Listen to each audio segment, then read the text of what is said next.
Igama lam ndinguSolomzi, uyise kaAthule. Ndithi mandinibalisele nje ibalana ngokwesimo endakhe ndadibana naso. Ndadibana nantwazana ithile, ndayithanda, nayo ngokunjalo yandithanda. Ndidibana nale ntwazana uAthule ukhona uneminyaka 5. Sihlala sobabini nosana lwam, ngoba kaloku unina wabhubha esibhedlela ebeleka uAthule.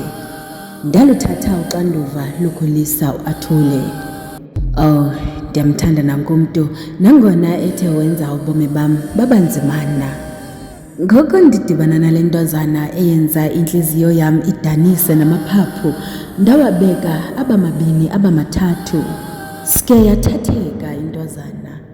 Kungekudala yabe seyizohlala nathi, kanti ndingenise umtyholi endlini. Kungeentsuku zatywala ndibuya emsebenzini, ndathi ndingena nje egeyithini ndeva ngesikhalo sikaAthule. Ndathi ndisakungena endlini ndabona usana lwam luhleli phantsi, lunganxibanga, lunazo nezivubeko. Ndaske ndayona ngobuza, kanti kwenzeke ntoni? Sike yangathi le ntwazana ingenwe ngumtyholi, yaqala yathukisa isithi yona ayizoba ngusisi Maria waseKapa. Ngoko ke icela ndiyeke ndingayibuzi imibuzo. Ndathi ndimbuza okokubana uAthululile lantoni, sike wavutha umntwana ngomsindo. Sike wandigalela ngamanzi abandayo. Ndambamba ndizama umehlisa umoya. Sike wandijija isandla. Ndamyeka wavele wanditsho ngempama. Hayibo, uAthule akayekanga ukhala, usaqhubeka. Ndisathi ndizama uthatha uAthule, sike wamxutha wambeka phantsi, wamnyathela ngedolo esifubeni.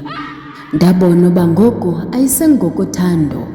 Ndabona okokubana ukuba ndiyidlala indima yoba ngutata kaAthule kuzawukonakala.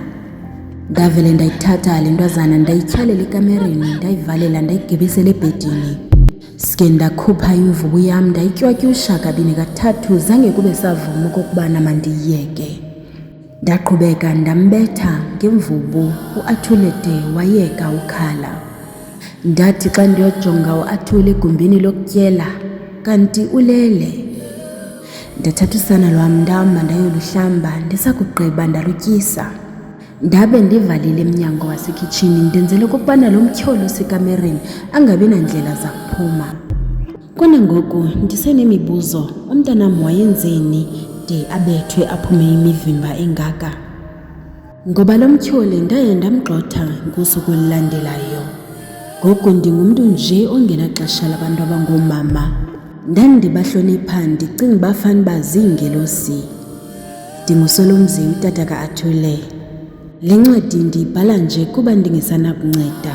Madoda kuthi qaphelani.